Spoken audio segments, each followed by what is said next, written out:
मेरा नाम अनामिका है। मेरी आंख गरीब परिवार में खुली थी। लोग कहते थे कि तुम्हारे पिता सारी उम्र भी लोगों के जूते साफ करेंगे, तब भी तुम्हारा कभी ऊंचे खानदान में रिश्ता नहीं हो सकता। हमारे सारे रिश्तेदार मिलकर हमें बहुत तंग किया करते थे, क्योंकि लगभग सारे रिश्तेदार ही खाते पीते घराने के थे। अगर हम गरीब थे तो कोई भी हमें उल्टी सीधी बातें सुनाने में कोई कसर नहीं छोड़ता था।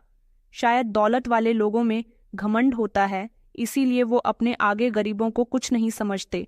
मेरे चाचा की बेटी अपनी सगाई की मिठाई हमारे यहाँ देने के लिए आई थी, तो घमंड के साथ कहने लगी कि मेरा तो बहुत ऊंचे परिवार में रिश्ता हुआ है, तुम भी तो मेरी ही उम्र की हो। अनामिका, मुझे बड़ा अफसोस होता है कि तुम्हारा अभी तक कहीं पर रिश्ता नहीं हुआ। तुम्हारे पिता चाहते हैं कि तुम्हारा रिश्ता किसी ऊंचे परिवार में हो जहां पर तुम बहुत खुश रहो, मगर मुझे या किसी को भी ऐसा नहीं लगता। इस आस में तो तुम सारी जिंदगी कुंवारी ही रह जाओगी। इतना कहकर वो जोर जोर से हंसने लगी थी। पिताजी घर में मौजूद नहीं थे और मैं घर में अकेली थी। तभी तो वो मुझे इतनी ढेर सारी बातें सुनाकर चली गई थी। मैं हर किसी की बातें खामोशी से सुनती रहती थी, क्योंकि मेरे पिताजी रेलवे स्टेशन पर लोगों के जूते साफ किया करते थे। मुझे किसी से कोई शिकायत नहीं थी। मैं सिर्फ आसमान की तरफ देखती और मुस्कुरा देती थी, क्योंकि मैं ऊपर वाले पर पूरा भरोसा करती थी। एक दिन मैं रेलवे स्टेशन पर अपने पिताजी को खाना देने के लिए गई, तो वहां मेरी नज़र एक जूते पॉलिश करने वाले लड़के पर गई। उसने पिताजी से मेरा रिश्ता मांग लिया था। उसका कहना था कि मुझे आपकी बेटी पहली नज़र में ही भाग गई है, मैं उससे शादी करना चाहता हूँ। हैरानी वाली बात यह थी कि पिताजी ने जल्द ही उससे शादी के लिए हाँ कर दी थी, उसके रिश्ते को स्वीकार कर लिया था। अब मैं पिताजी के आगे कुछ नहीं कह सकती थी। मेरे लिए हमेशा से ही हर फैसला मेरे पिता ने ही किया था, इसलिए उन्होंने जब ये रिश्ता स्वीकार कर लिया तो मुझे भी स्वीकार करना ही था, इसलिए मैंने हाँ कर दी। मैं शादी से राजी हो गई और मेरी शादी हो गई, पर जब मैं विदा होकर उसके साथ गई तो वो मुझे महल जैसे घर में लेकर आ गया।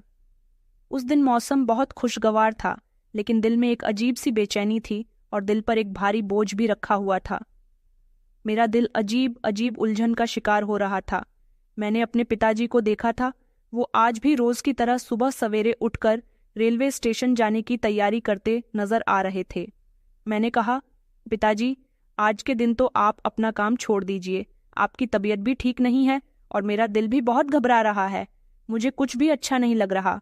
आपकी तरफ से आज आपकी इकलौती बेटी की शादी है और आज भी आप काम पर जा रहे हो। मैं इतना कहकर रोने लगी थी, क्योंकि आज मेरी शादी थी। पिताजी कहने लगे, अरे मेरी बेटी, रो क्यों रही हो? मैं चाहता हूं कि आखिरी लम्हे तक तुम्हें जितना दे सकूं दे दूं, इसलिए आज मेरी मजबूरी है, मुझे काम पर जाना ही पड़ेगा।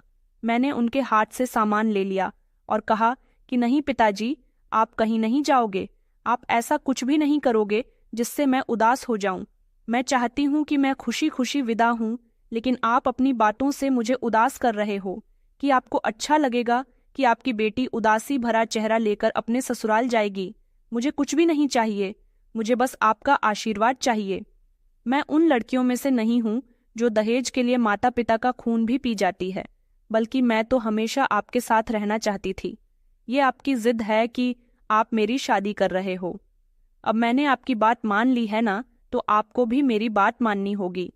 मैं तो आपकी लाडली और इकलौती बेटी हूँ। हमेशा मैंने आपका कहना माना है। आप बस मेरे सर पर हाथ रख दो। मुझे इससे ज्यादा और कुछ भी नहीं चाहिए। मुझे इस समय इस बात का एहसास हुआ कि पिता सच में घना साया होता है। वह अपनी औलाद के लिए कुछ भी कर गुजरने के लिए तैयार होता है। शादी बहुत सिंपल तरीके से हो रही थी। मेरे पिताजी के बड़े भाई, मेरे एक बड़े मामा जी और मेरी बुआ जी के परिवार को मेरी शादी में इनवाइट किया गया था और कुछ 2-3 मोहल्ले के लोग थे। बाकी न कोई सजावट, न कोई मेहंदी की रस्म, न कोई संगीत की रस्म। बस मेरे पिताजी खुशी खुशी मुझे विदा कर देना चाहते थे। जिस लड़की ने मुझे पसंद किया था वह भी हमारे जैसा ही था। एक जूता पॉलिश करने वाला लड़का था। मेरा दिल न जाने क्यों एक अनजाने डर से धड़क रहा था। मुझे यकीन नहीं आ रहा था कि ये सब सच में हो सकता है। मैंने तो हमेशा खुद को अपने पिता की सेवा के लिए ही समर्पण कर दिया था। मैं उनको अकेला छोड़कर नहीं जाना चाहती थी, पर अब जब रिश्ता आया तो पिताजी ने साफ कह दिया था कि मैं तुम्हें तुम्हारे घर का कर देना चाहता हूँ। बेटी, मेरी जिंदगी का क्या भरोसा। मैं आज हूँ, कल नहीं रहूँगा। ऐसे में तुम्हारा ख्याल कौन रखेगा? कौन तुम्हारा सहारा बनेगा? बस कुछ इन्हीं बातों से उन्होंने मुझे इमोशनली ब्लैकमेल कर दिया था और मैं उनकी बातों में आ गई थी। मेरे लिए उनकी बात मानना हमेशा से ही आसान काम रहा था। मेरे पिता ने या मेरी माँ ने मुझसे कभी भी कुछ भी कहा था, मैं उनकी बात हमेशा मान लेती थी और आज वह दिन भी आ गया था जब मैं विदा होकर हमेशा हमेशा के लिए उनके घर से वापस जा रही थी। ये मेरा वो घर था जिसमें मैंने जन्म लिया था, जिसकी एक एक दीवार मेरे बचपन की किलकारियों की आवाज़ सुनाती थी, जिसके एक एक कोने को मैंने अपने हाथों से सजाया था। मेरी जिंदगी में कोई बदलाव नहीं आएगा, ये तो मैं बहुत अच्छे से जानती थी, क्योंकि मैं एक छोटे से घर से निकलकर छोटे से ही घर में जा रही थी। जैसा कि मुझे मेरे पिताजी ने बताया था कि लड़के के माता पिता इस दुनिया में नहीं हैं, उसके हालात लगभग हमारे जैसे ही। वो सुबह सवेरे उठकर घर की सफाई करने के बाद, नाश्ता करने के बाद अपना सामान लेकर रेलवे स्टेशन तक पहुंच जाता है, और जो मैं काम करती हूँ वही काम वो लड़का भी करता है। मेरी शादी का दिन आया तो मैं जल्दी से उठी, घर के सारे काम निपटाए, मैंने अपने कपड़े बदल लिए और शाम के समय जब मेरा पति सहरा बांध कर आया तो मेरे लिए लहंगा भी लेकर आया था। ससुराल से आया हुआ लहंगा मैंने पहन लिया था, जो कि बहुत सुंदर लग रहा था। उसे देखकर लगता ही नहीं था कि किसी गरीब इंसान ने खरीदा है, क्योंकि वो लहंगा किसी बड़े शोरूम का लग रहा था। मेरे कुछ रिश्तेदार जो हमारे घर में शादी वाले दिन मौजूद थे, मेरी शादी के कपड़े देखकर हैरान रह गए थे। मुझे तो विश्वास ही नहीं हो रहा था कि मैं कभी इतने सुंदर लहंगे को भी पहन सकूंगी। वो काफी महंगा दिखाई दे रहा था। मुझे हैरानी हुई थी कि लड़का तो हमारी ही तरह गरीब है, तो फिर वो इतना महंगा लहंगा कैसे खरीद सकता है। लेकिन फिर मैंने अपने दिमाग से इस तरह की बातों को निकाल दिया था और तैयार होकर अपने पिताजी का इंतजार करने लगी। पिताजी जल्द ही शादी के काम निपटाने के बाद कमरे के अंदर आए थे और बहुत ही खुश थे। कहने लगे कि बेटी, अब मुझे लग रहा है कि मैं सुकून की मौत मर सकूंगा। मैं चाहता था कि मेरी बेटी किसी ऐसे इंसान के साथ विदा हो जो सारी जिंदगी उसे राजकुमारी बनाकर रखे, लेकिन मुझे इस लड़के से पूरी उम्मीद है कि ये तुम्हें राजकुमारी ही बनाकर रखेगा। पिताजी की बात सुनकर वहां मौजूद मेरी बुआ जी जोर जोर से हंसने लगी थी और कहने लगी थी कि भैया, भला कोई जूते पॉलिश करने वाला लड़का तुम्हारी बेटी को राजकुमारी न सही, मगर नौकरानी जरूर बनाकर रखेगा। इतना कहकर वहां मौजूद सब लोग हंसने लगे और पिताजी और मैं खामोश हो गए थे। मैं काफी देर तक पिताजी के गले मिलकर रोती रही थी और कहने लगी कि पिताजी, मेरे जाने के बाद आपका ख्याल कौन रखेगा? उन्होंने मुस्कुराते हुए मेरी तरफ देखा और कहने लगे कि बेटी, ऊपर वाला है ना मेरे साथ, तुम फिक्र मत करो, मैं यहाँ ठीक रहूंगा और अपना ख्याल रखने के लिए मैं अकेला भी काफी हूँ। तुम बस अपनी ससुराल में खुश रहना। मेरी प्रार्थना हमेशा यही है कि तुम अपने घर में अपने पति के साथ खुश रहो और कभी तुम्हें किसी चीज की कमी न हो। पिताजी की बात सुनकर मेरे दिल में एक अजीब सी बेचैनी होने लगी थी। वह वक्त भी आ गया था जब मेरे ससुराल वाले घर पर आ गए थे। मेरे पति के माता पिता तो नहीं थे, लेकिन वह अपने कुछ रिश्तेदारों को बारात में शामिल कर लाया था। उसके चाचा चाची ने उसकी शादी करवाई थी। वह अपनी चचेरी बहन को अपनी सगी बहन से भी बढ़कर प्यार किया करता था। वो लड़की बहुत प्यारी लग रही थी। उसने भी बहुत महंगे और शानदार कपड़े पहने हुए थे और मेरे पति ने भी बहुत महंगी शेरवानी पहनी हुई थी। उन सब के कपड़े देखकर मुझे बड़ी हैरानी हुई थी। मुझे उसके चाचा जी के परिवार के बारे में बताया गया था कि वो लोग भी ज्यादा अमीर नहीं हैं, बिल्कुल हमारे जैसे ही थे गरीब। तो फिर ये सब कुछ क्या है? मैं एक बार फिर से खुद को सोचने से बाज नहीं रख सकती थी, लेकिन जल्द ही मेरे सामने हकीकत आने वाली थी जब मेरे पिताजी को मेरे पति ने कहा कि हमने इस दिन के लिए काफी जमा पूंजी जोड़कर रखी थी। इस वजह से आपको शायद हैरानी हो रही है। मुझे लगा कि उन्होंने मेरा दिमाग पढ़ लिया, लेकिन शायद ऐसा नहीं था। वह तो मासूमियत से सफाई दे रहे थे। मुझे उन पर बेहद टूटकर प्यार आ रहा था। वह बहुत ही समझदार इंसान थे। उनका नाम दीप था। थोड़ी ही देर में शादी की रस्में शुरू हो गई थीं। मुझे मंडप में बुलाया गया था। जो छोटा सा सिंपल सा मंडप था, पिताजी ने मेरा गठबंधन किया। हमने 60 फेरे लिए और उसके बाद एक एक करके सारी रस्मों को अंजाम दिया गया और रस्में पूरी हुई तो मैं दीप की धर्मपत्नी बन गई थी। उनकी बहन खुशी से फूली नहीं समा रही थी। बार बार आकर वो मुझे गले लगाकर कह रही थी कि भाभी, आप बहुत ही अच्छी हो। एक बार तो वो रो भी पड़ी थी। मुझे उनकी चचेरी बहन और उनमें बिल्कुल सगे भाई बहन जैसा ही प्यार नजर आता था। मुझे उसकी ऐसे रोने वाली हालत देखकर बेहद खुशी हुई थी, मगर कभी कभी मैं कुछ समझ भी नहीं पा रही थी। मेरा दिमाग एक बार फिर से उलझनों का शिकार हो गया था। मैं जब विदा होकर जाने लगी तो ये देखकर हैरान रह गई थी कि उन्होंने बहुत गंदी और पुराने इलाके में गाड़ी डाल दी थी। मुझे लगा था कि मैं पैदल ही आगे किसी झोपड़ी में जाकर रहूंगी, और ये देखकर मुझे हैरानी भी हुई थी कि गाड़ी तो बहुत ही शानदार और महंगी थी। मेरे पति ने मेरा हाथ पकड़ा, गाड़ी में बिठाने के लिए मदद की। मुझे लगा कि शायद किराए पर ली होगी। मेरे दिमाग ने एक बार फिर से उनकी तरफदारी की। अब मुझे कुछ भी नहीं सोचना था, कुछ भी नहीं समझना था। मैंने सोचा कि सब ठीक होगा। मैं अपने पिता का आशीर्वाद लेकर रोते हुए गाड़ी में बैठ गई थी। मुझे उनकी बहुत फिक्र हो रही थी। मेरे पति ने मेरी आंखों से निकलने वाले आंसुओं को अपने हाथों से साफ किया था। वो मुझे बहुत ध्यान से देख रहे थे। गाड़ी अपनी मंजिल की तरफ रवाना हो गई थी। यहाँ तक कि उस इलाके को हम बहुत पीछे छोड़ आए थे जहाँ मेरा घर था। मुझसे नहीं रहा जा रहा था, क्योंकि गाड़ी में बैठे हुए काफी देर हो गई थी। इसलिए मैंने पूछ ही लिया कि हम कहाँ जा रहे हैं और कहाँ। कि आपका घर तो आ जाना चाहिए ना। मेरा अगला सवाल सुनकर वो दोनों भाई बहन हंस पड़े थे, और उसके बाद उन्होंने गाड़ी को एक झटके से रोक दिया था। सामने की तरफ नजर पड़ते ही मेरी आंखें फटी की फटी रह गई थीं, और मेरे मुंह से फौरन ही एक जोरदार चीख निकली थी। ये सब क्या है? मैं अपनी जगह उछल पड़ी थी। उन्होंने कहा कि हमारा घर है। उनके शब्दों पर और अपनी आंखों से देखने वाले नज़ारे पर मुझे विश्वास नहीं हो रहा था, क्योंकि ये एक बहुत बड़ा गढ़ था। बाहर से देखने में बहुत ही खूबसूरत इमारत सामने मौजूद थी। मुझे लगा कि शायद ये लोग मेरा मजाक बना रहे हैं, मुझसे मजाक कर रहे हैं। मैंने कहा, देखिए, आप मुझसे मजाक मत कीजिए। मैं इस समय बिल्कुल भी मजाक के मूड में नहीं हूँ।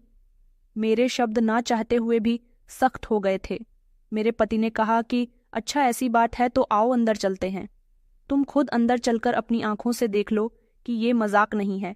जैसे ही मैंने अंदर कदम रखा तो मेरे पैरों तले से जमीन निकल गई थी, और यकीन न करने वाली कंडीशन में मैं सामने खड़ी होकर इस शानदार इमारत को देख रही थी। मेरे पति ने मुस्कुराकर मेरी तरफ देखा था। मेरे मुंह से मुश्किल से निकला था, ये सब क्या है? उसके बाद मेरे पति ने मेरा हाथ पकड़ लिया और मुझे कमरे में लेकर आ गए थे। फिर उन्होंने जो कुछ मुझसे कहा था, उसके बाद मुझे लगा था कि ये कुछ भी हकीकत नहीं है। मुझे ये सब कुछ अभी भी एक सपने की तरह लग रहा था, पर यही हकीकत थी, और अब मुझे इसे स्वीकार करना था। न जाने किस हिम्मत के साथ और किस जज्बे के साथ। मेरी आंखों से बार बार आंसू निकल रहे थे।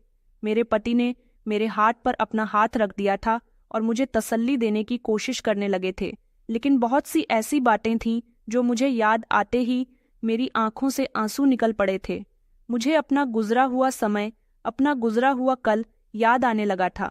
बीते हुए समय की कोई बहुत ज्यादा पुरानी बात नहीं थी, और मैं बैठे बैठे अपनी पुरानी यादों में गुम हो गई थी, जब मैं अपने माता पिता के साथ उस छोटे से घर में रहती थी।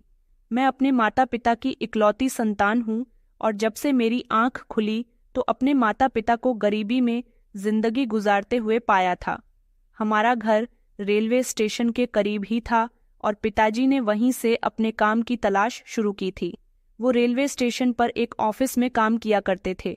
माँ घर पर रहती थी और घर को संभालना करती थी। हमारा घर बहुत मामूली सा था, तो काम आसानी से चल रहा था, और सिर्फ हम 3 ही लोग थे। लेकिन फिर एक दिन घर में एक आग भड़क उठी थी। उस समय मैं छोटी थी, यही कोई 8 साल की थी। माँ घर पर थी और उसने मदद के लिए लोगों को बहुत आवाज दी थी, लेकिन किसी ने भी हमारी मदद नहीं की थी। रास्ता बहुत तंग था और छोटा भी, इसलिए वहां कोई गाड़ी भी नहीं आ सकती थी जो वक्त पर पहुंचकर आग बुझाए। तभी मैं रो रो कर बेहाल हो चुकी थी। माँ ने मुझे किसी तरह बाहर धकेल दिया था, लेकिन खुद घर से बाहर नहीं आ सकी थी। वो काफी हद तक जल गई थी। लगभग 70% तक ये कंडीशन मेरे लिए काफी दुख पहुंचाने वाली थी। पिताजी अपने काम से वापस आए तो हर चीज जलकर खाक हो चुकी थी। घर पूरी तरह से जल गया था। और घर से ज्यादा तो उन्हें अपने जीवन साथी की फिक्र थी जो जल चुकी थी। पिताजी ये सब देखकर बुरी तरह से रो पड़े थे और माँ को लेकर जल्दी से अस्पताल पहुंचे थे। आस पड़ोस के किसी ने भी इतनी भी मदद करनी नहीं जानी कि वक्त पर मेरी माँ को अस्पताल ले जाते। क्या मेरे पिताजी को इतने बड़े हादसे की खबर दे देते? यह सब लोगों को यही लगता था कि हमारी मदद करने से उनका कोई फायदा नहीं होगा। मुझे भी कुछ चोटें आई थीं। मेरे शरीर पर भी जलने के निशान थे, लेकिन फिर मुझे डॉक्टर ने घर भेज दिया था। मैं अपने पड़ोसी के घर पर रह रही थी। वो मुझे संभाल रही थी, क्योंकि मेरे पिताजी की हालत तो उन्होंने देखी हुई थी कि वो किस तरह अपनी पत्नी के लिए यहाँ से वहाँ दौड़ लगा रहे थे कि किसी भी तरह से उनकी पत्नी ठीक हो जाए। मेरे पिताजी वैसे भी एक मामूली से लड़के थे और क्लर्क की सैलरी बहुत मामूली सी होती है। पिताजी ने हर मुमकिन हद तक कोशिश की थी कि वो माँ का बेहतरीन इलाज करवा सके, लेकिन ऐसा नहीं हो सका। डॉक्टर ने जवाब दे दिया था कि पेशेंट काफ़ी हद तक जल गई है। मेरी माँ की सांस तो घर में ही बंद हो गई थी, इसलिए डॉक्टर ने मेरी माँ को मृत घोषित कर दिया था और मुझ जैसी मासूम छोटी सी बच्ची के सर से उसकी माँ का साया उड़ गया था। पिताजी की नौकरी छूट चुकी थी, क्योंकि छुट्टियां ज्यादा होने की वजह से मालिक ने उन्हें नौकरी से निकाल दिया था। मैं छोटी थी, मेरा ख्याल रखने वाला भी कोई चाहिए था, इसलिए पिताजी मेरे साथ रहते थे, मेरा ध्यान रखते थे। अगर वह नौकरी पर चले जाते तो फिर मेरा ध्यान कौन रखता? उन्हें बार बार मेरी फिक्र होती थी, इसलिए उन्होंने कुछ दिन के लिए नौकरी की छुट्टी कर ली थी। मगर इन छुट्टियों के दौरान उनकी नौकरी ही हाथ से चली गई। ये बात भी पिताजी के लिए किसी सदमे से कम नहीं थी, क्योंकि उनकी नौकरी जैसी भी थी, चाहे मामूली सी ही सैलरी मिलती थी, लेकिन घर तो चल रहा था। अब पिताजी बुरी तरह से टूट चुके थे। पहले घर का जल जाना, पत्नी का मर जाना, बेटी का अकेले रह जाना और फिर नौकरी कर चले जाना, इस सब ने मेरे पिताजी को लाचार बनाकर रख दिया था। ये हादसे हमारी जिंदगी को हमेशा हमेशा के लिए बदलने वाले थे और मैं जान भी नहीं सकी थी कि ये सबसे ज्यादा असर तो मेरी जिंदगी में करने वाला है। मैंने अपनी माँ के सदमे को अपने दिल से बुरी तरह से लगा लिया था, इसलिए मैं बीमार रहने लगी थी और मैं 2 महीने अस्पताल में रहकर आई थी। मुझे धीरे धीरे थोड़ा थोड़ा होश आता था और जब भी होश आता मैं अपनी माँ को पुकारना थी, क्योंकि मैं ज्यादातर अपनी माँ के साथ ही रहती थी और माँ ही मेरे सारे काम किया करती थी। पिताजी मेरे पास होते, हर तरह से मेरा ख्याल रखते। मैंने देखा था कि पिताजी की आंखों में हमेशा आंसू होते थे, जैसे वो रो रहे हों। मेरी भी यही कंडीशन थी। मैं बहुत ज्यादा बीमार हो गई थी और बहुत ही कमजोर भी। कुछ दिनों तक तो पड़ोसन ने ही मेरे पिताजी को अपने घर में खाना खिलाया था, लेकिन कोई कब तक किसी का ख्याल रख सकता है। एक दिन उन्होंने भी तंग आकर पिताजी से कह दिया कि अब हम आपकी जिम्मेदारी नहीं उठा सकते। पिताजी ने उनसे माफ़ी मांग ली थी और कहा था कि नहीं बहन, आपने मेरे लिए जितना कुछ किया वही बहुत है। मुझे भी आपके यहाँ खाना खाने में बहुत शर्मिंदगी महसूस होती है। मेरी बेटी की तबीयत एक बार ठीक हो जाए, मैं घर आकर खुद खाना बना लिया करूँगा। उस दिन मेरे पिताजी बुरी तरह से हार चुके थे। उनके पास जितने भी जमा पूंजी उनके बैंक अकाउंट में पड़ी हुई थी, उन्होंने सब मेरे इलाज पर लगा दी थी और उनकी नौकरी तो पहले ही जा चुकी थी। जब मेरी तबीयत कुछ बेहतर हुई तो पिताजी ने मुझे अपनी गोद में बिठाया और कहने लगे कि बेटा, हिम्मत करो, आखिर ऐसे कब तक अपनी माँ का सदमा दिल से लगाकर रहोगी? तुम्हें हौसला करना है। तुम्हारी माँ हमें छोड़कर चली गई है, वो हमें अकेला कर गई। तुम अपनी माँ से दूर हो गई हो, इसका मतलब ये नहीं कि तुम्हारा कोई भी नहीं है। मैं हूं ना तुम्हारे साथ। मैं तुम्हें तुम्हारी माँ जैसा प्यार करूंगा। तुम्हें चिंता करने की जरूरत नहीं है। मैं उस समय छोटी थी, मुझे अपनी माँ की गोद चाहिए थी, लेकिन मैं पिताजी की कहीं भी किसी भी बात को समझ नहीं सकी थी। माँ को अंतिम समय में जब मैंने उनको सफेद चादर में लिपटे हुए देखा था और उनकी अर्थी को ले जाया जा रहा था, तो मैं बहुत रो रही थी। चीख चीख कर कह रही थी कि मेरी माँ को कहाँ ले जा रहे हो?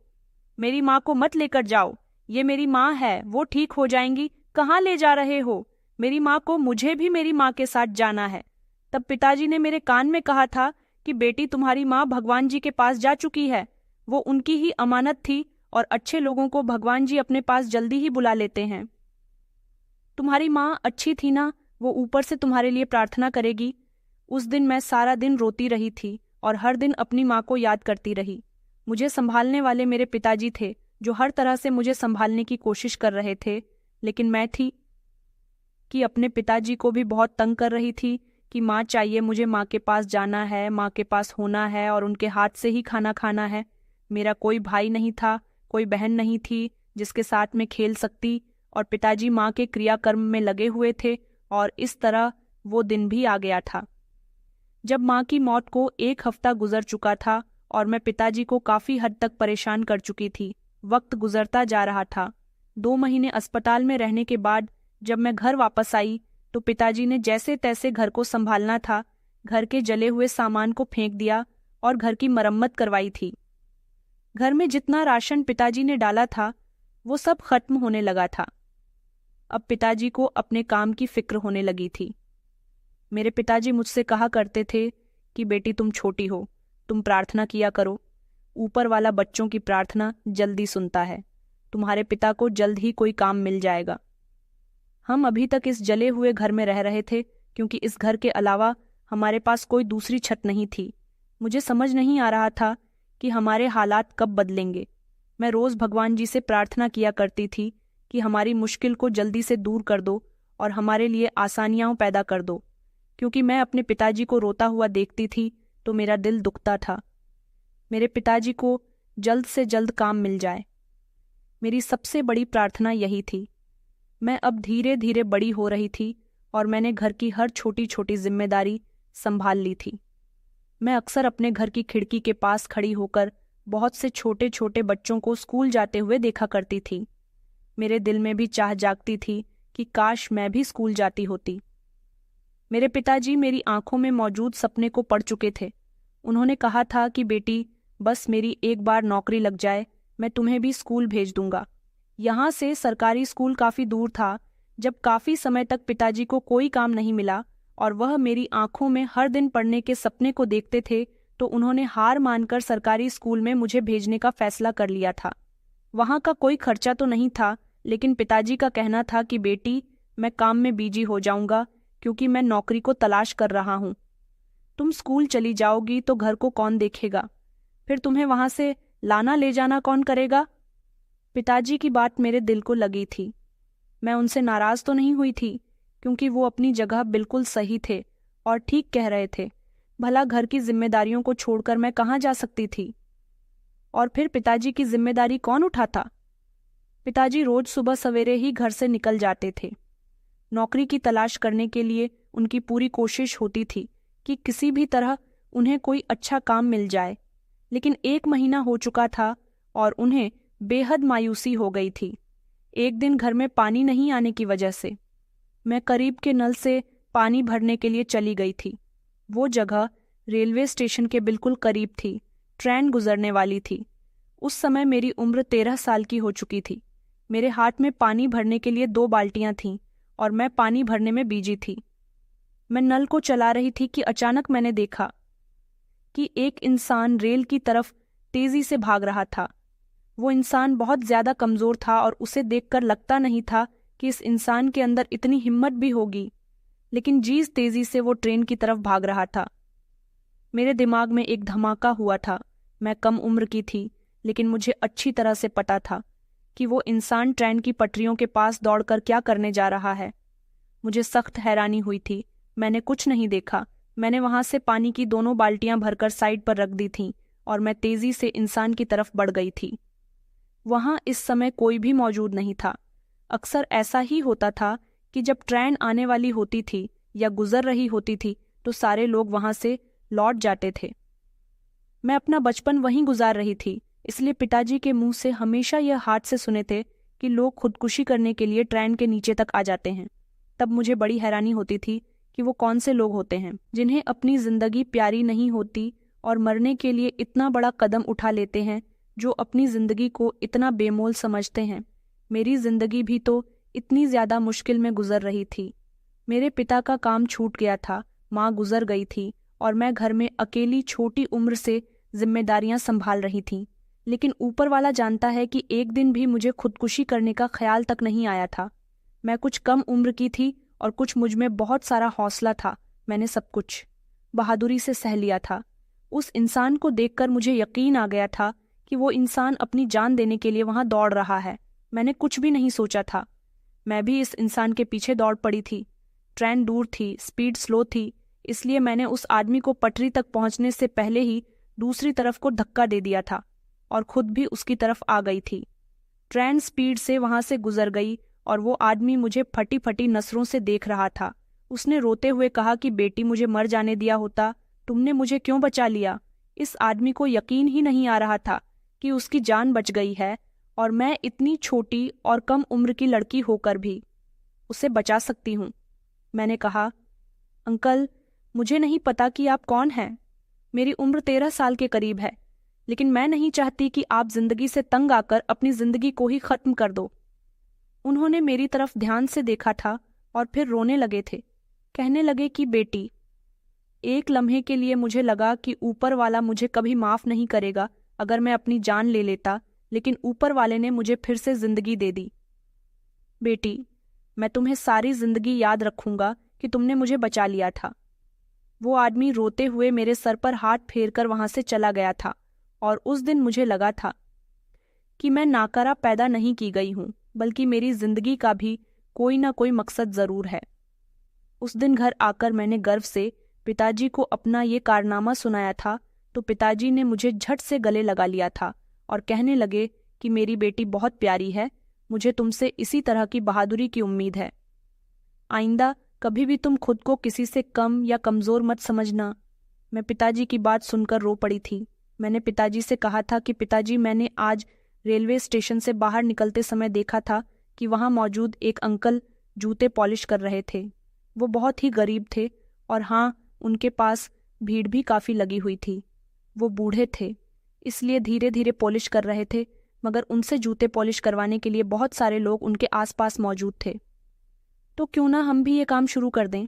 आप अपना सामान ले लीजिए और वहां पर बैठ जाइए।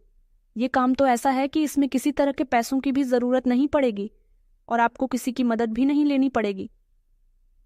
मैंने अपनी उम्र के मुताबिक पिताजी को एक बेहतरीन एडवाइस दी थी। वो मुझे देखकर हैरान रह गए थे।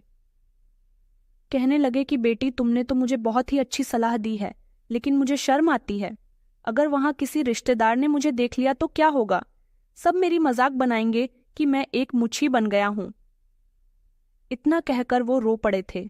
मैंने पहली बार उन्हें तसल्ली दी थी और कहा था कि पिताजी, जब से माँ की मौत हुई है, कोई भी रिश्तेदार हमारी मदद करने के लिए आगे नहीं आया। किसी ने भी हमें सहारा नहीं दिया, किसी ने भी हमें तसल्ली नहीं दी।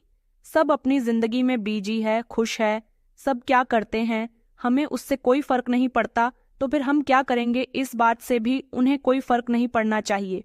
वो रिश्तेदार हमारा घर चलाने नहीं आते हैं और मैं पिछले कई दिनों से देख रही हूँ कि आप कितनी मुश्किल में फंसे हुए हो।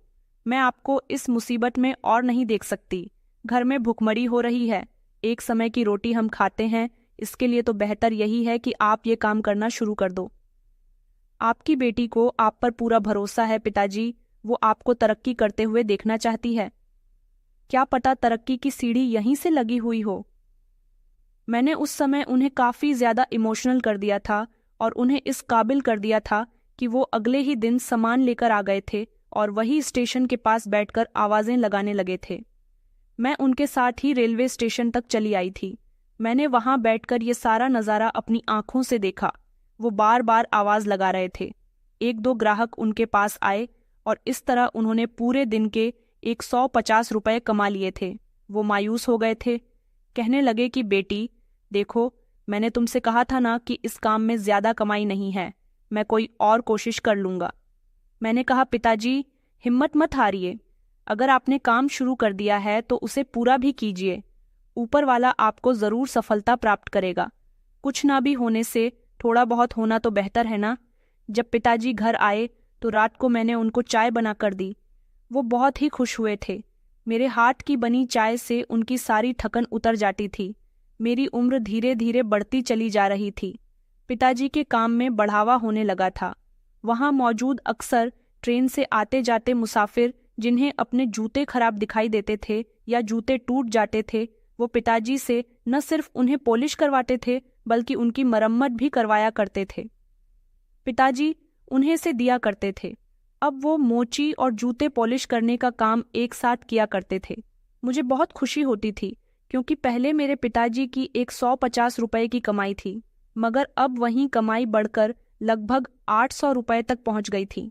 पिताजी मुझे देखकर गर्व से कहते थे कि तुमने मुझे नया रास्ता दिखाया है बेटी, और तुम्हारी वजह से ही मेरी हिम्मत बनी रही। अगर तुम हिम्मत हार जाती तो तुम्हारा पिता भी कभी कुछ नहीं कर सकता था। मैंने पिताजी को हौसला दिया था और उसके बाद हमने सरकार की मदद लेकर सरकारी मकान हासिल कर लिया था, जिसमें हमने रहना शुरू कर। ये घर भी छोटा था, मगर हम दोनों बाप बेटी के लिए काफी था। और वो घर जिसमें मेरी माँ जलकर राख हो चुकी थी, वो घर हम हमेशा हमेशा के लिए छोड़कर रेलवे स्टेशन कॉलोनी के पास में रहने के लिए आ गए थे, जहाँ की खिड़की से रेलवे ट्रैक से ट्रेन गुजरती हुई साफ दिखाई देती थी। दिन इसी तरह से गुजरने लगे थे। पिताजी का काम जम चुका था। वहाँ अक्सर लोग पिताजी से ही पॉलिश करवाने के लिए आया करते थे, और मेरे लिए ये बात बहुत खुशी और गर्व की बात थी कि पिताजी को ये रास्ता मैंने ही दिखाया था और उनकी हिम्मत बांधती रही थी। उसी दौरान जब हमारे रिश्तेदारों को हमारे हालात के बारे में पता चला तो वो हमदर्दी करने पहुंच जाते थे, पर मुझे किसी की हमदर्दी की कोई ज़रूरत नहीं थी। मैंने माँ के मरने के बाद बहुत से लोगों को देखा था। उन्होंने पिताजी को अकेला छोड़ दिया था। उस समय तो मैं बहुत छोटी थी, इस बात को इतना ज़्यादा महसूस नहीं कर सकी थी, लेकिन मेरे पिता ने सब कुछ महसूस किया था और वो बात उनके दिल में निशान बनकर छप गई थी। उनकी अपनी सगी बहन ने उन्हें कभी नहीं पूछा था। हालांकि वो चाहती तो मेरी जिम्मेदारी ले सकती थी, मगर वो कभी भी ये नहीं चाहती थी कि उनकी इकलौती भतीजी की जिंदगी सुकून से गुजरे। उन्होंने मुझे और मेरे पिता को बुरे हालातों में अकेला छोड़ दिया था। वो चाहती तो अपने भाई को भी काम पर लगवा सकती थी। उनके पति एक मल्टीनेशनल कंपनी में जॉब करते थे, पर उन्होंने पिताजी की गरीबी को देखकर अपना मुंह फेर लिया था, और तब हमें आइडिया हो गया था कि जो लोग अच्छे वक्त में हमारे साथ होते हैं वही लोग हमारे बुरे वक्त में भी हमारे साथ होते हैं। हमारे बुरे वक्त में तो कोई नहीं था, तो फिर अच्छे वक्त में किसी के होने के लिए हमें कोई ज़रूरत नहीं थी। अभी तो हमारा वक्त ठीक ठाक था, ज़्यादा अच्छा समय नहीं आया था, लेकिन भूखे मरने की नौबत ख़त्म हो चुकी थी, और ये बात मुझे बेहद सुकून देती थी। मेरी उम्र अब 17 साल की हो चुकी थी और मैं अपने कमरे में बैठी सारे कामकाज करने के बाद किताब पढ़ रही थी कि तभी दरवाजे पर दस्तक हुई। पिताजी रोज़ की तरह काम पर मौजूद थे। मैं हैरान रह गई कि इस समय कौन आ सकता है, क्योंकि हमारे इस घर के बारे में तो किसी को भी पता नहीं था। मैंने जैसे ही दरवाज़ा खोला तो सामने मेरे चाचा की बेटी मुझे देखकर मुस्कुराने लगी। वो बहुत अच्छे से तैयार होकर आई थी।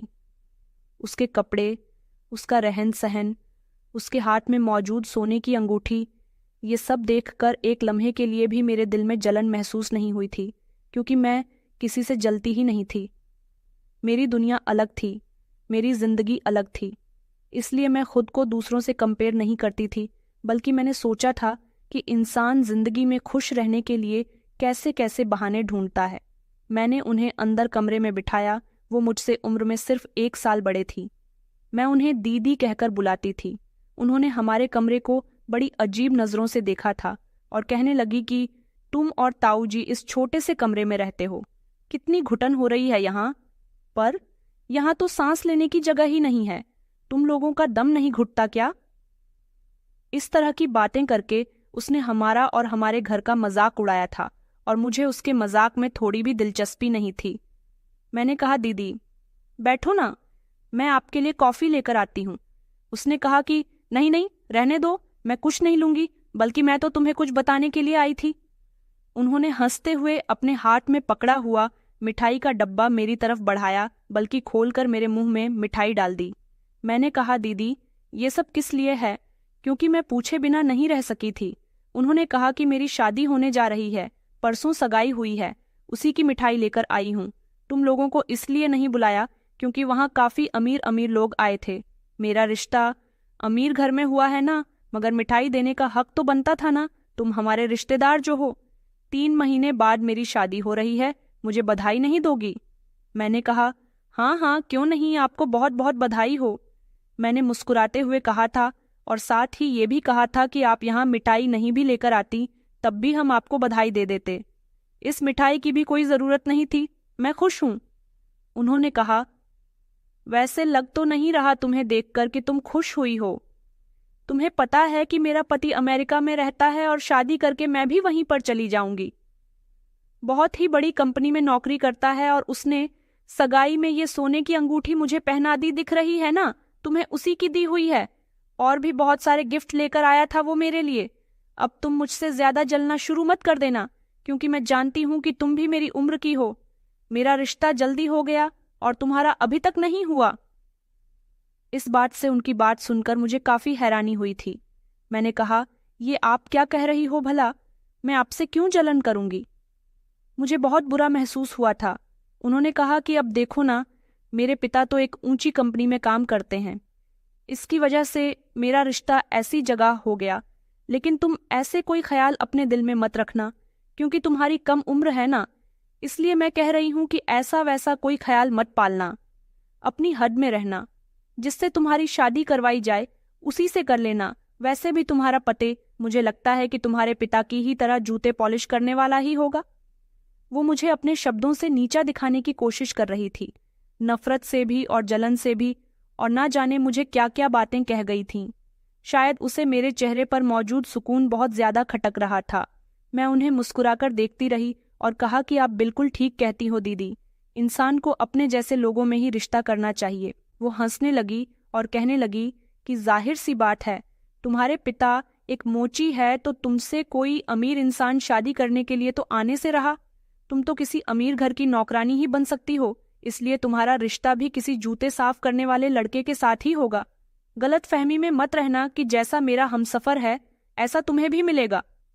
वो हंसते हुए इस तरह की बातें कर रही थी, लेकिन मेरे दिल में उनके लिए नफरत और बेबसी की सुइयां चुभ रही थीं।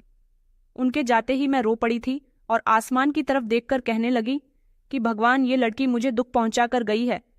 हम तो किसी का कुछ नहीं बिगाड़ते, किसी को बुरा भला भी नहीं कहते, तो फिर क्यों लोग हमारे घर आकर हमें तंग करके जाते हैं, हर वक्त हमारा दिल तोड़कर रख देते हैं। शाम को जब पिताजी घर वापस आए तो मैंने उन्हें पूरी कहानी सुना दी थी।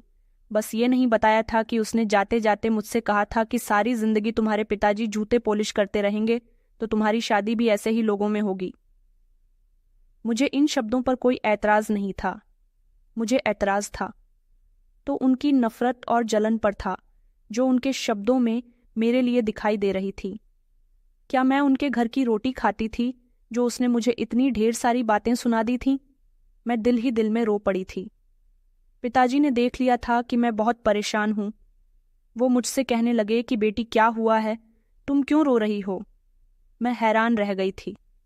पिताजी को मेरे दिल की बात कैसे पता चल गई थी? मैंने कहा, नहीं पिताजी, कुछ नहीं हुआ। बस मैं कुछ सोच रही हूं कि अनीता दीदी की शादी में कैसे जाएंगे, वो तो काफी दूर रहती है ना। मैंने बात बदलने के लिए पिताजी से पूछा था। मैंने कहा, मैं सच कह रही हूं पिताजी, वहां जाने के लिए बहुत किराया लगेगा और आपकी पूरी एक दिन की कमाई खर्च हो जाएगी। पिताजी कहने लगे कि नहीं बेटी, हम वहां नहीं जाएंगे। कभी उनसे सामना हुआ तो माफी मांग लेंगे कि हम नहीं आ सके। वैसे भी वो हमें गाड़ी में लेने के लिए आने से तो रहे। पिताजी की बात ठीक थी, वहां शादी में जाने के लिए खर्च भी करना था और उन लोगों को वैसे भी हमारा सामना करना अच्छा नहीं लगता था, और इस वक्त हम इस पोजीशन में नहीं थे, इसलिए पिताजी ने मना कर दिया था मुझे कि हम शादी में नहीं जाएंगे। मुझे भी ऐसी कोई ख्वाहिश नहीं थी कि मैं ऐसी शादियां देखूं। मैंने तो बस पिताजी से अपने अंदर का जख्मीपन छुपाने के लिए यह सब कुछ कहा था। मैं अब 17 साल की हो चुकी थी। माँ की मौत को कई साल गुजर गए थे और कोई दिन ऐसा नहीं था जो उनकी याद से खाली रहा हो। वह मुझे बहुत याद आती थी और मेरा मन करता था कि मैं दहाड़े मार मार कर रोऊं। मैं चाहती थी कि मेरी माँ कभी तो मेरे सपने में मेरे पास आ जाए, मुझसे कोई बात करे। यही सोचते सोचते मैं रात को सो गई थी। तब मुझे अंदाजा हुआ कि ऊपर वाले ने कितनी जल्दी मेरी प्रार्थना को सुन लिया था। मेरे साथ भी ऐसा ही हुआ था। उस दिन मैं शिद्दत से अपनी माँ को याद करके रोई थी तो वो मेरे सपने में आ गई थी और उन्होंने मुझसे कहा था कि बेटी, जल्द ही तुम्हारी जिंदगी बदलने वाली है। तुम्हारे दिल में रहने वाले वो सपने जो अधूरे रह गए जरूर पूरे होंगे। मुझे बहुत ही हैरानी हुई थी, उस सपने का भला क्या मतलब हो सकता था। उस दिन पिताजी की तबीयत ठीक नहीं थी। मेरे दिल में यह एहसास पैदा हुआ कि कहीं पिताजी को भी कुछ हो गया तो मेरा क्या होगा। मैंने पिताजी की खूब सेवा की थी और तब मुझे अंदाजा हुआ था कि माता पिता दुनिया की सबसे कीमती चीज है। उन्हें अगर कुछ होता है तो औलाद को सबसे ज्यादा तकलीफ होती है। 2 दिन तक पिताजी रेलवे स्टेशन पर जूते पॉलिश करने के लिए नहीं जा सके।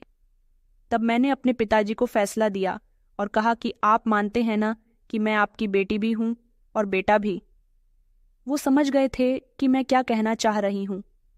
उन्होंने मुझसे कहा कि बेटी, मुझे तुम पर पूरा भरोसा है, लेकिन तुम जो सोच रही हो उस बात की इजाजत मैं तुम्हें नहीं दे सकता। अब मैं तुम्हारी कमाई खाऊंगा। इतना कहकर वो रोने लग गए। मैंने उनसे कहा कि आप बेफिक्र हो जाइए, आपकी बेटी आपके लिए कुछ भी कर सकती है। उस दिन मैंने पिताजी को दवाइयां दी।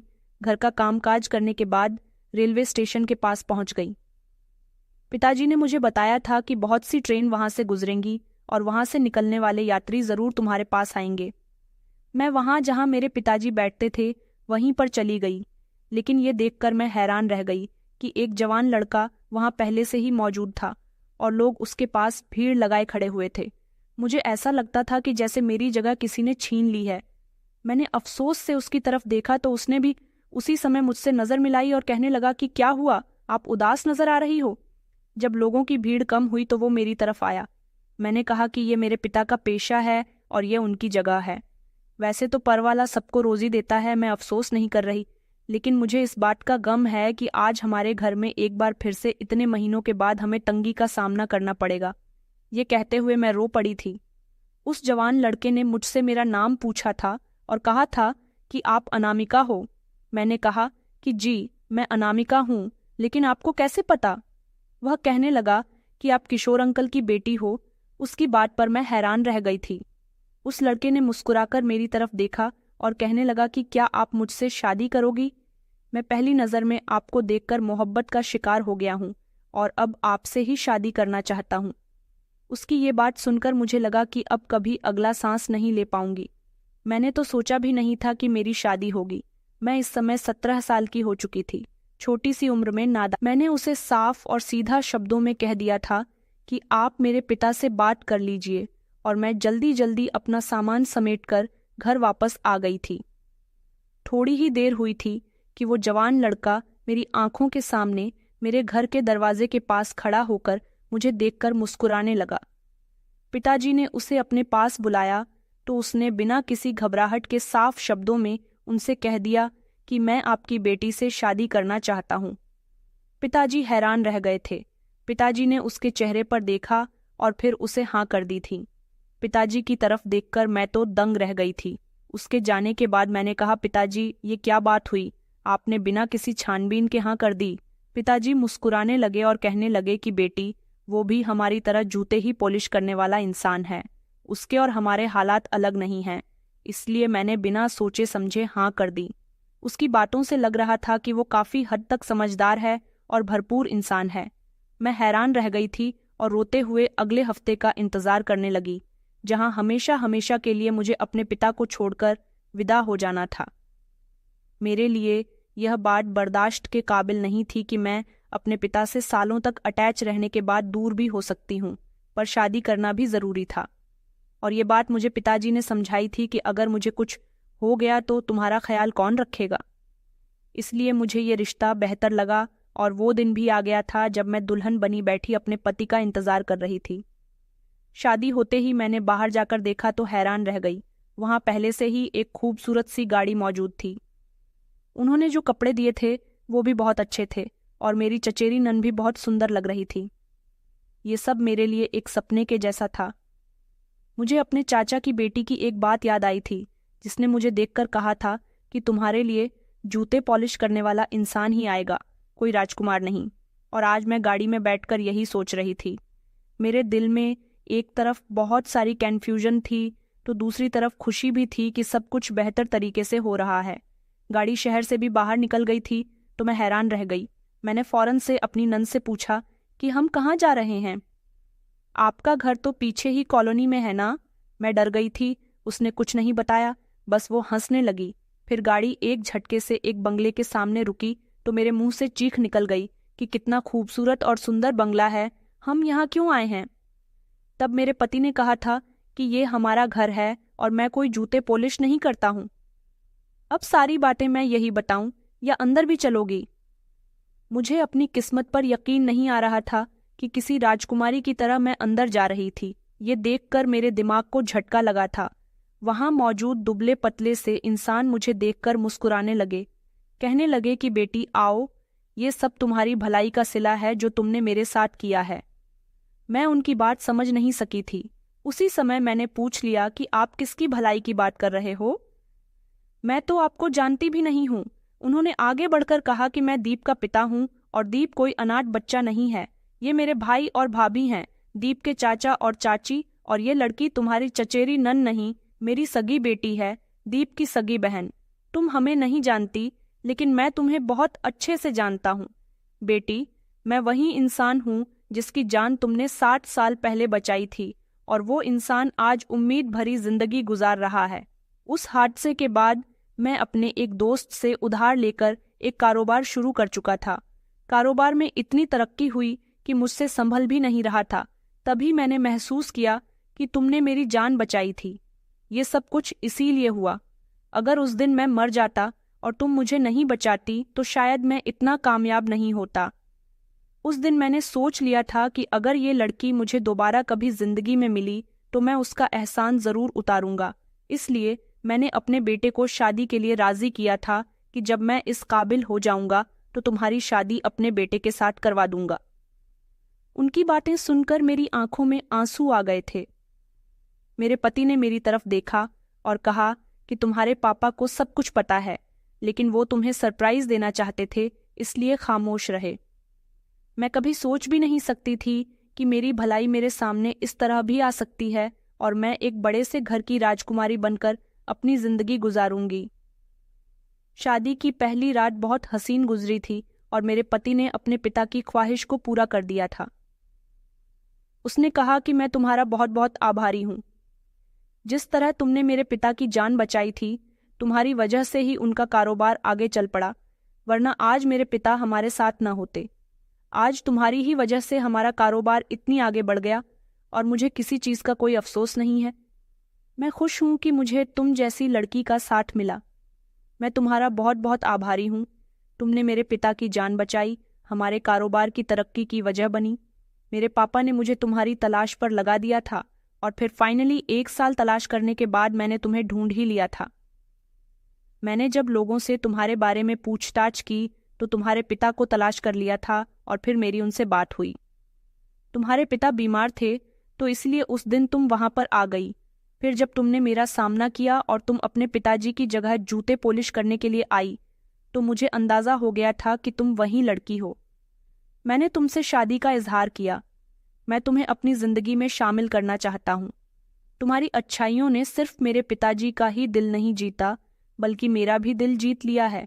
तुम्हारे पिता से मेरी पहले ही बात हो गई थी, उनको मैंने पूरी कहानी सुनाई थी, तो वो हमारी शादी के लिए पहले ही राजी हो गए। अब तुम एक अमीर परिवार की बहू बनकर आई हो, अब तुम्हारे सामने सच आ गया। उनकी बातें सुनकर मैं रोने लगी थी, बार बार आसमान की तरफ देख रही थी और भगवान का शुक्रिया अदा कर रही थी। दूसरी तरफ मुझे कुछ समय के बाद पता चला कि मेरे चाचा की बेटी की शादी हो गई थी और उसकी जल्द ही डिवोर्स भी हो गई, क्योंकि उसका पति अमेरिका में रहकर एक और शादी भी कर चुका था। एक दिन मेरी उससे मुलाकात हुई तो उसने जब मुझे मेरे पति के साथ देखा तो उसकी आंखों में आंसू आ गए। उसने कहा कि मुझे मेरे घमंड और ईगो की सजा मिल गई। मैंने कहा, दीदी, मैंने कभी तुम्हें बद्दुआ नहीं दी थी, लेकिन तुम्हारे शब्दों में घमंड बोल रहा था, वहीं तुम्हारी बर्बादी की वजह बना। मैं अपने पति के साथ आज भी बहुत खुश हूँ। मेरा पति मेरे पिता को भी अपने घर ले आया। हम सब लोग मिलकर एक साथ रहते हैं और मेरी इस कहानी से आप लोगों को ये पता चल गया होगा कि मेरी बचपन की हुई भलाई मेरी जवानी में कितने काम आई थी। तो दोस्तों, कहानी कैसी लगी कमेंट में ज़रूर बताएं। वीडियो अच्छी लगी तो इसे लाइक करें और हमारे चैनल को सब्सक्राइब करना ना भूलें।